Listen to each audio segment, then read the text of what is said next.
Ellie's heart raced. Her tail thumped against the shingles as she looked down from the roof, scanning the street below for the Canids that were chasing her. It's not my fault I look like this, she muttered in agitation. "The mule-bred's up there!" a disgruntled Canid yelled. Quickly, she pulled her hood over her head and the remainder of the cloak tightly around her body, in a hopeless attempt to hide the telltale black and golden markings on her fur. Panicking, she jumped to her feet and took hold of a tree, clambering down to the street. A rock smashed against the wall near her head and she ducked, shielding her face with her arms. When she looked up, she found her path blocked by a tall lichen. He was hunched, his shoulders shifting forward and teeth bared, his tail raised. Please, I was hungry. She backed up against the wall with her heart thumping wildly. The lichen approached, entering her personal space, taking hold of the ragged clothing she wore, pulling her close. "You are not worth the food you stole. Filth! A beggar or prostitute would maybe be worthy of my pity. Not a crossbreed. You're good for nothing." Another Canid entered the street, holding a thick post. Ellie pushed back, hearing the rags tearing as she attempted to escape. Cornered, she turned to face the pair. As her back pressed against the rough stone walls of the alley, the lichen lunged forward, throwing a punch at her head. Her hands flew frontward, grabbing the bulge in his bicep and forced the larger Canid back. He began grunting in disbelief of her strength. The female Canid ran forward, swinging the post. Ellie released her grip. While dropping to the ground, she heard the post crack against the wall. Lying on her back, she relentlessly looked up. A third Canid appeared, the silhouette of his face, a shadow, blending into the stone-cold wall. Ellie noticed a frail bucket in his hand as the third Canid grinned. He tipped the bucket in a substance so dark and foul soaked into her fur. The horrific realization sunk in. Waste. Shaking her head from side to side, her hood fell astray from her eyes. Wiping the murky liquid from her face, she looked up and caught a glance at two of the Crown's guard approaching. They stopped just behind the three Canids. The younger of the two was standing ardently as he shouted, "That's enough! Move on!" Looking over his shoulder, the lichen glanced back at Ellie, spat on the ground, and slunk away. The guard approached Ellie, helping her to her feet. "Miss, you know the rules about your kind here." Looking up at him, her tail and ears dropped, and she replied in a monotonous tone. Yeah, I was just leaving.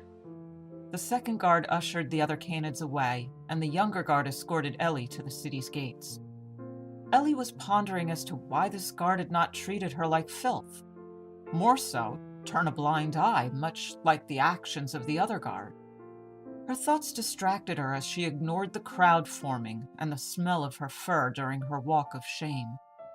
She began studying the guard, a young lupus but vast in size. His gray fur extruded from the armor around his chest and arms. His bushy tail flicked from side to side in agitation as Ellie heard heckles from the crowd. Approaching the gate, the guard stopped. Ellie was now alone with the lupus, and the street was deserted. She began cowering, expecting to be struck as she had been in the past. Just get it over with, she muttered, looking to the side.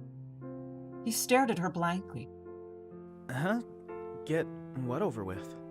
Confusion crept across the guard's blank face. Miss, please explain. Ellie gulped, not knowing if this was a trick, but noting how young the lupus appeared and how well-spoken he was. He must be fresh out of the camp. Usually I'm struck by the guards when found within the walls. His expression shifted to disbelief. What? I don't understand how anyone could strike an anthus as beautiful as you. An anthus? I'm not an anthus. I look nothing like an anthus. Then she realized what must have happened. Her hood fell just as the guards approached. Looking at her hands, the liquid had altered the color of her fur. The ticks had vanished, leaving them a pitch black while her ears drooped, changing her facial appearance. Peering at her reflection on the guard's armor, Ellie could not recognize herself. For the first time in her life, she appeared to look normal. It all made sense. The guard had seen her as a prostitute, a beggar, and not what she really was. He continued staring blankly. Miss, just clean yourself up before you enter the city limits again. Nodding, Ellie watched him glance toward his partner. Wait! She called. He stopped. Yes, miss? What's it like? I mean... Ellie swallowed. It was hard to get the words out. A guard, I mean. What's it like being a guard? He looked at her and smiled. How old are you? 17. She replied with hesitation. Oh, the days are long. The, armor can get heavy, but generally they treat you okay. And you get a nice little place to live.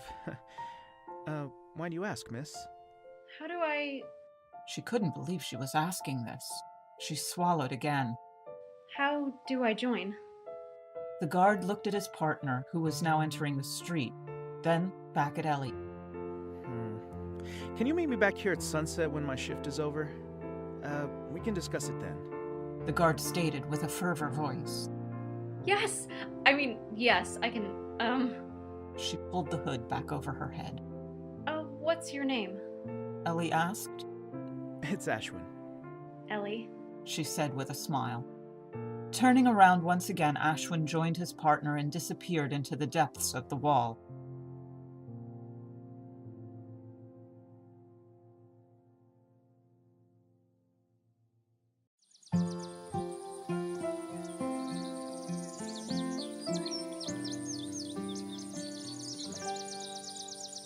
Ellie looked up at the morning sun and smiled, her heart racing with excitement. She headed toward one of the small towns close to the capital. Clothing was easy to come by, as she planned to steal some from a clothesline behind a farmhouse. The hard part would be staining her fur to give the false impression that she was an anthus. Cutting through the fields, thoughts were running through her mind on how to change it. The smell of the liquid in the bucket was so overwhelming that no substance could achieve the same effect. Ashwin would easily see what she truly was. Ellie thought of using dye, but dye was expensive, and the rumors of a mule-bred trying something similar had always played on her mind. Forced to wear a shame mask, to be paraded around the capital, made the hairs on her back stand up. Spells were out of the question too, although it could be done. She would need to find a shaman, and she only knew of one in the Crown's castle. Dye seemed the most logical option, and it was worth the risk. Finally, having a friend echoed through her mind. Not friends like the other mule-breds. A friend that is considered normal, and not one that smelt like she currently did. Emerging from the fields under a large tree, Ellie began eyeing a blouse and pants drying in the wind. They wouldn't be an issue to snatch, however, they would be no use to her without the change to her fur. Sighing and slumping her head forward, she wondered if it was all worth the trouble. Her focus shifted to a small pile of acorns on the ground. Her ears pricking, she looked up and with an excited shout, An oak tree! With her eyes darting across the branches, she began searching for oak galls, but she would need more than she could carry. Looking back at the farmhouse, she spotted an old wooden bucket near the clothesline. Her plan was simple. Collect enough galls to make ample dye to cover her body. Steal the bucket and the clothing from the house, and finally, make the dye. Wash herself, dye herself, and be back in time for Ashwin at sunset. Pushing the galls into one large pile while watching the farmhouse, she smelt the air, confirming that she was the sole Canid around. Sprinting toward the bucket and the clothes, her heart began racing in fear that she would be attacked at any moment, her scent overwhelming. The villagers outside Creysil's capital were always on the lookout for bandit attacks and thieves. With the fear of ending up on a pike if caught, she darted back toward the tree, quickly filling the bucket and tucking the clothing under her arm. With her plan now complete, although feeling as if she'd been seen, she began running back into the crops, toward the coast.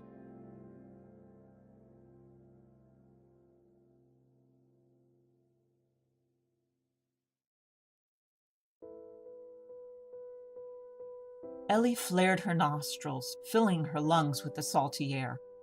She preferred it to the scent of other Canids, especially other mule-breds. Smiling, she looked at her makeshift home built into a small abbey in the sandstone. The open side was covered by a large beech shrub, with palm leaves woven in to create a wall. It wasn't much, and it came at the cost of isolation, but it was the closest thing she had to a home since her mother was taken, and Ellie swallowed hard and squeezed her eyes shut, driving the horror from her mind.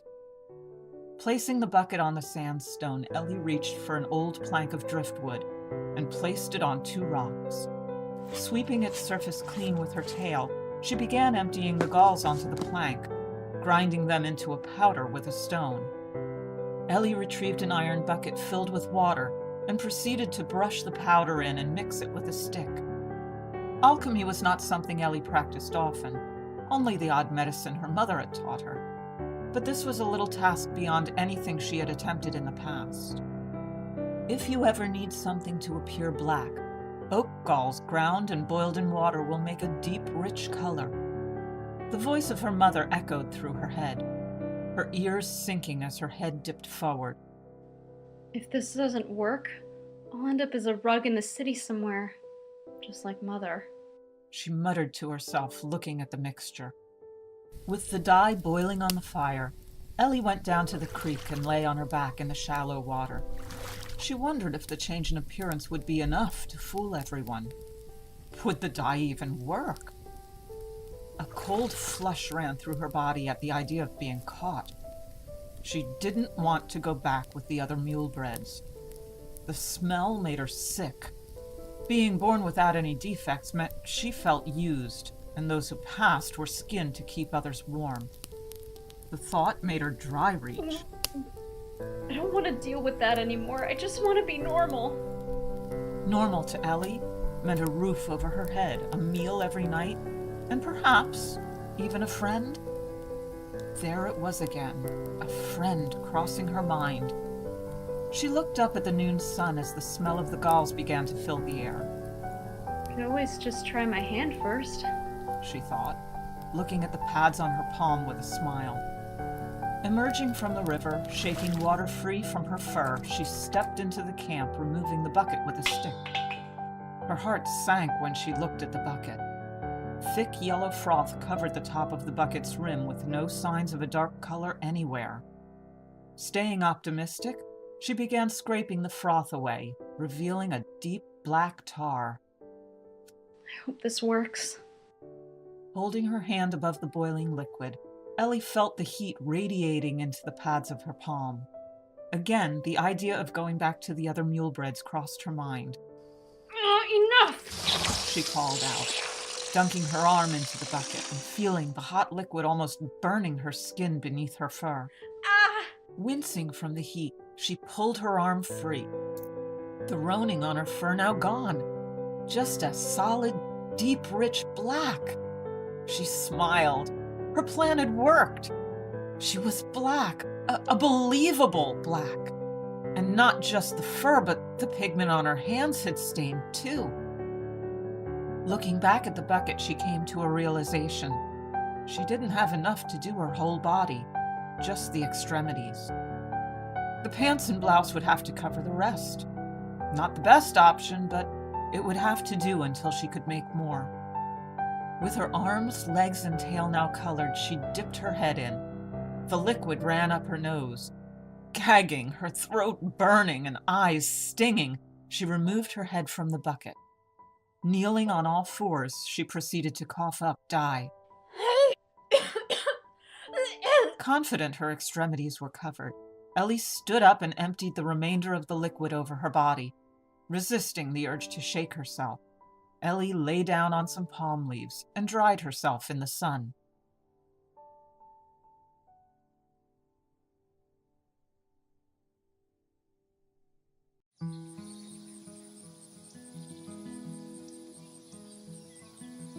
The evening's dew began to settle upon the rooftops and the shadows as the sun set. Ellie stood adjacent to the city gate as Ashwin instructed. She watched the lamplighter make his way up the street, and the odd Batman to the castle for the change of watch. Guards walked by without giving her a glimpse. Taking a long breath, she looked down at her feet, black but covered in mud, showing signs of the dye beginning to run on the damp soil. Laying backwards over a crate, Ellie looked to the sky. You wash up well. Ashwin's voice sounded. Ellie looked up and smiled. I was beginning to believe you wouldn't come. Ashwin chuckled to himself. No, I'm a candidate of my word, Ellie. She studied his appearance. The armor was gone. Now he was in a brown vest and black pants, with a bag slouched over his shoulder. Oh, hello. You there, Ellie? He said, waving his hand in front of her muzzle. Snapping back to reality, she looked at him. Oh, sorry. I wash up well? Ashwin nodded. Oh, yes. Quite the difference from this morning. The purple blouse suits you. Although it looks a little tight. Oh, I borrowed it. Ashwin nodded again and smiled. That's okay. Well, let's get back to why we're here. Placing the bag down on the ground, Ashwin withdrew 2 wooden training swords. I saw how you handled yourself this morning. It helps if you can hold your own with the recruitment process, so let's see how you do in a one-on-one with a weapon. He tossed the sword to her. A warm sense of hope filled her body. This was the longest conversation she had held in years with a Canid. You want me to fight you? I'm not any good, said Ellie.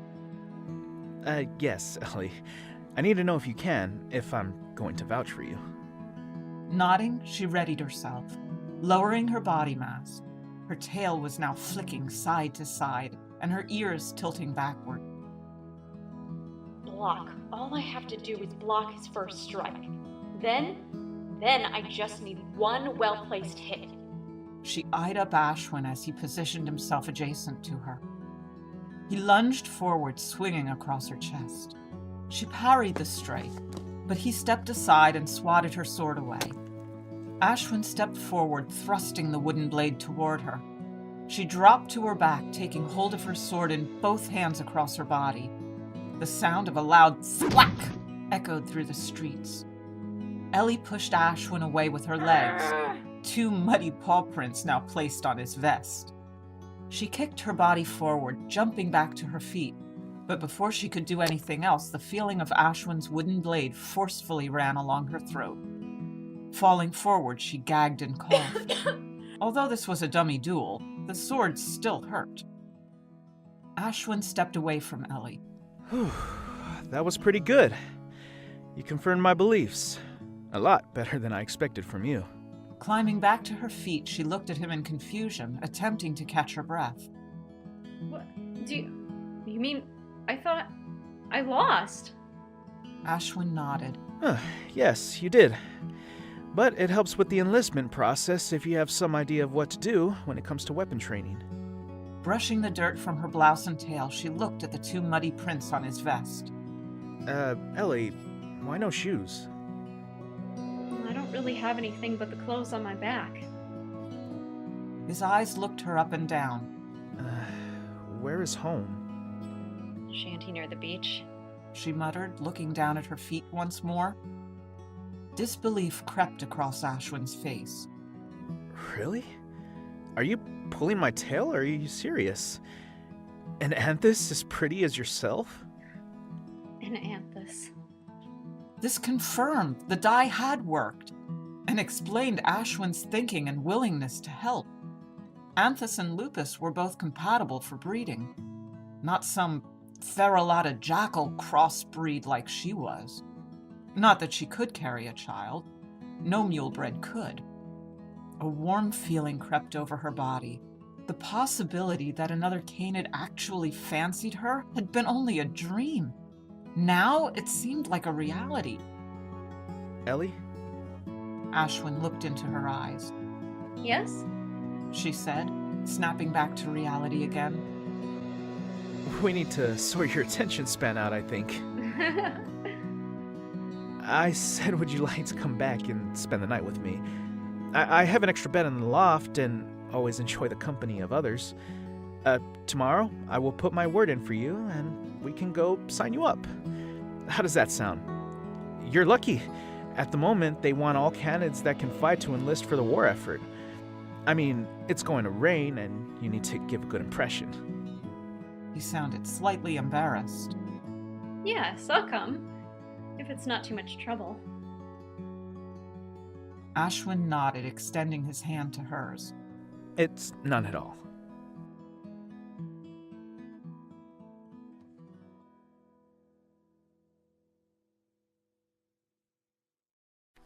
A sense of belonging crept over Ellie as she was led through the streets of the capital. Nobody looked at her oddly or heckled, and guards nodded as the pair passed. Stepping inside Ashwin's home was something Ellie never believed she would experience. There were stone walls, wooden floors, a fireplace, a table, 2 chairs, a bed, a single window, and his uniform hanging from a beam in the loft. Sorry. It's not much to look at, but that's all I can afford at the moment. Amazement filled Ellie's head as she looked around the tiny room. It was everything she dreamed of. And on a soldier's wage, she could have something similar for herself. The idea excited her. All she had to do was give a good impression. After a few months in the barracks, something like this would be achievable. Her own place. Or better still, share a place with another Canid. She studied her looks in Ashwin's armor. With her purple blouse, she looked more like a simple farmer than a mule-bred. Ellie jumped when something thudded on the floor next to her. Ashwin had dropped 2 large boots from the loft. Here, these don't fit me, and they appear to be about your size. There's a bucket outside with some fresh water in it. You can clean your feet off before putting them on. Take a seat and I'll make us some dinner, He said, passing her a goblet of liquor. Thanks for all of this. That's okay. You seem like the honest type. She sculled her drink. The honest type. Nothing about this was honest. A mule-bred pretending to be an anthus, in stolen clothing, breaking the law by joining the Crown's Guard. Yet the act she had played was easy to maintain, as it was only physical, and it wasn't likely that anyone in the capital would recognize the purple blouse. If they did, she'd likely end up as a rug or a jacket. She shuddered at the thought. Is everything okay? Ellie looked up. Yeah, sorry. I just have a lot on my mind. Ashwin smiled. That's okay. If it's okay for me to ask, why are you alone? He stated while sitting down opposite her, serving up a bowl of stew from the pot above the fire. The room began to spin, that alcohol taking effect, loosening up. Looking away, negative thoughts from her childhood ran through her mind. Her ears dropped as a sinking feeling of loss and pain crept through her body. I never knew my father, only Mother. She was always there for me, helping me when I was down, always picked me up and dusted me off. A few years ago, she was taken into custody for something and persecuted for it. Capital offense from what I was told, so she's probably a rug for the poor or something. And I've been out on my own ever since, living day to day, just trying to make something of myself. Ashwin dropped his fork, looking her in the eyes in disbelief. You're not serious, are you? What was the offense? My mother was hiding a mule-bred. I haven't seen her since. Ashwin moved his hands across the table, taking hold of Ellie's. Hey, don't beat yourself up like that. Times may be tough for all of us, but that isn't a capital offense. Skinning is used only for the most serious of crimes. She's probably out there somewhere. You should probably eat. Hebus tastes horrible when it's cold, He stated, trying to change the subject. Ellie looked up, giving a short smile in return. Ashwin, Thanks for taking me in. I enjoyed tonight. That's perfectly alright, Ellie. Can I be honest with you for a moment? He asked, scratching the back of his ear in embarrassment. Ellie nodded with a large chunk of meat in her mouth, enjoying the taste. I wanted to know if we could, dinner again. Together? Sometime? She could see this was hard to say, and probably the reason he hadn't put two and two together about her mother. Or he was just an idiot. A nice idiot.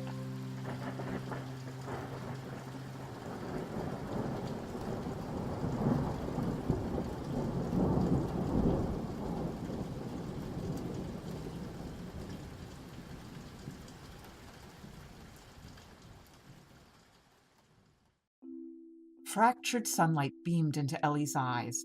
She sat up in a panic, taking a moment to work out where she was. Good morning, sleepyhead. Ashwin was looking up at her from one of the chairs. Ellie rubbed her eyes and mumbled, Morning. Climbing down, she began brushing her hair with her hands and peering out into the street through the window. Are we going to the castle soon? She asked enthusiastically, her tail flicking from side to side. You are keen, aren't you? Do you want something to eat first? Food. Yes, if that was an offer, food. Definitely. Nodding her head and looking at the bowl of fruit presented to her. Normally, one meal a day would do, but this seemed like luxury. With something in her belly and boots on her feet, the pair began the walk to the castle. The recruitment office was small, with a soldier at a single desk. He took the information of recruits, sizing them up for armor and weapons. Ashwin stood at the door next to Ellie. Don't tell him anything you don't need to. I put in my word for you this morning when you were sleeping. I'll be out on the training grounds for when you come out. I'm one of the combatants today, so we can have a rematch. He winked, pushing Ellie into the building. She crept forward to the desk. Name, age, and race? The lupus stated. Ellie Alivery. 17, Anthus. The lie sounded odd coming from her mouth, but it was convincing with her looks. After a few more questions, her height and weight were taken. She was then ushered out into the yard and placed among the other new recruits. None of them chose to speak, but instead looked around at the walls of the castle. They appeared to be farmers or miners from the outer wards. Ellie looked across the courtyard at Ashwin. He stood at attention and saluted, then spoke to another Canid, nodded his head, and saluted once more. The other Canid turned and approached Ellie's group. Good morning, recruits. Welcome to the Crown's Guard and military service. You all have been accepted by our recruitment office, and are about to be split by your knowledge of combat. He looked down at a list, then up at Ellie with a smile creeping across his face. Well, it's not every day we get an Anthus among us. One as strong as you, Recruit Alvery. I heard about you in the Lycan yesterday. You're up first. Nodding, she stepped through the crowd and into the ring, her eyes fixed on Ashwin as she positioned herself with a dummy sword. You ready? Ashwin asked with a grin. Ellie nodded and then lunged forward, this time attempting to catch him off guard. She swung the sword at his side, meeting his blade with a solid thwack. She jumped back as he stepped forward, thrusting his weapon at her neck. Feeling the fur brushing against it, she pushed back with the boot, freeing herself, swinging the sword at ankle height and knocking Ashwin to his knees. With the advantage, she jumped forward, pushing the wooden blade against his chest. The Lieutenant General began to clap. Very impressive, Recruit Alvery. Very impressive indeed. Less training for you, but room for improvement. Standing where she was ordered, watching Ashwin tackle each recruit, heavy rain began to fall. Not that she minded. The rain made her feel clean. But as her garments began to soak, the other recruits began to mutter between themselves. And then, silence. She felt their eyes piercing like needles, wondering what had happened. She looked down at her blouse and saw dark streaks running over the purple material. It took a moment before she realized with horror what was happening. The dye was running. "Mule-bred!" one of the recruits yelled. Ellie looked up and guards began approaching her. She looked at Ashwin, but a blank look drifted onto his face. Tears filled her eyes as the recruits began to heckle. A guard approached her when the Lieutenant General called out, "Wait!" Seeing this as her moment to escape, she sprinted out the gate of the castle toward the wards. Her heart raced, her tears ran down her face, mixing with the rain. They're going to turn me into a rug. Why did I ever think this would work?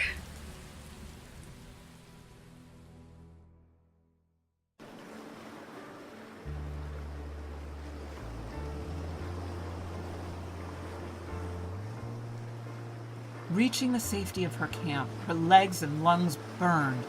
Screaming out in anger, she fell to her knees and began to cry. As the sun began to lower in the sky, she caught Ashwin's scent on the air and sat up, seeing him, walking along the track toward the beach. You found me.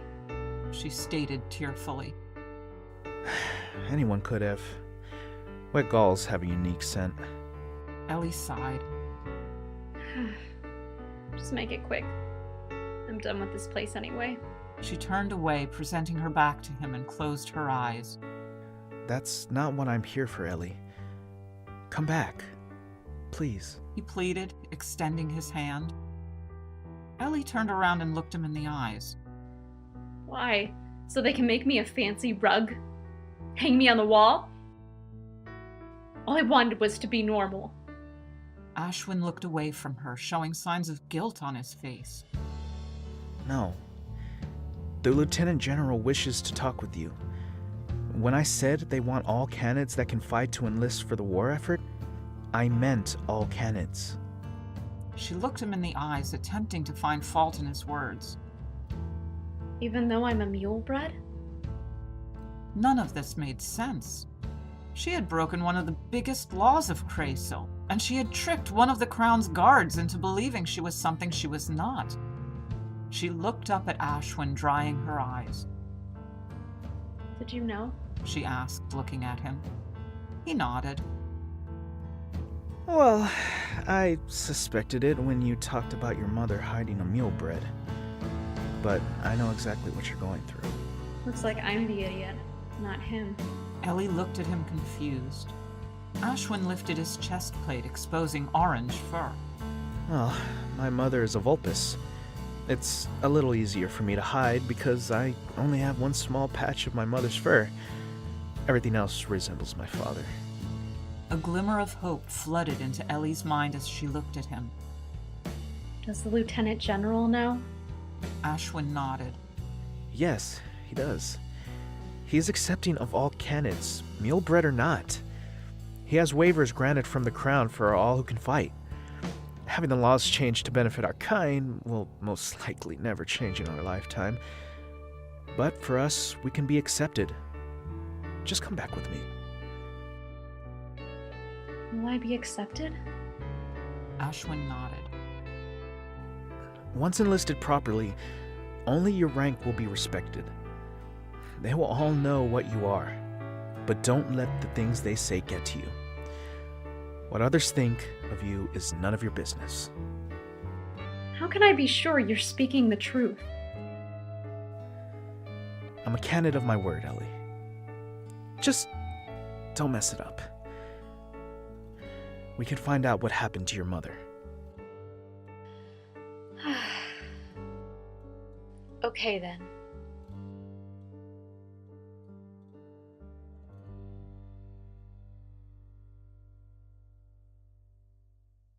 Can you miss what you never have known?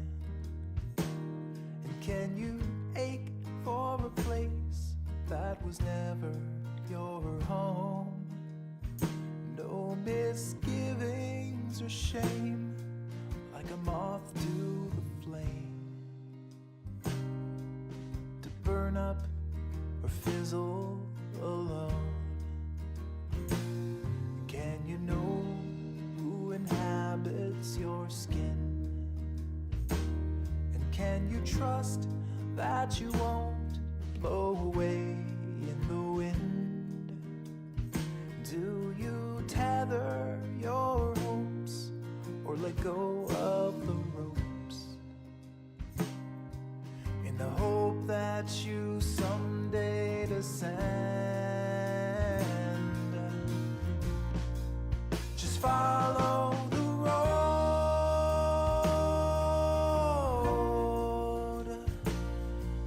the blood in your veins like a track for the trains.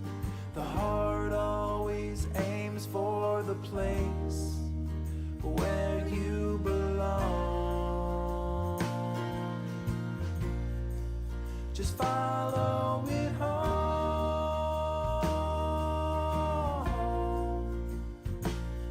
though it may not agree with the path that you seek. Sometimes you just need to stop searching and stand up and go. Just follow the road.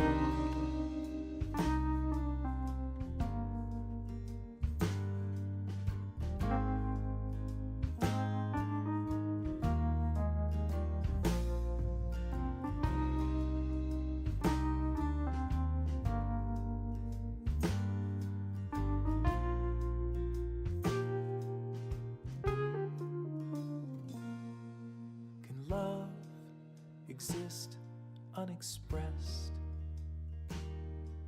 with no way to show it to you in the flesh?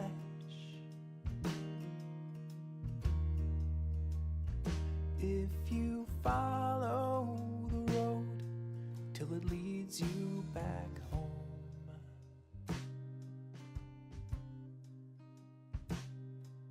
you'll find that the answer is yes.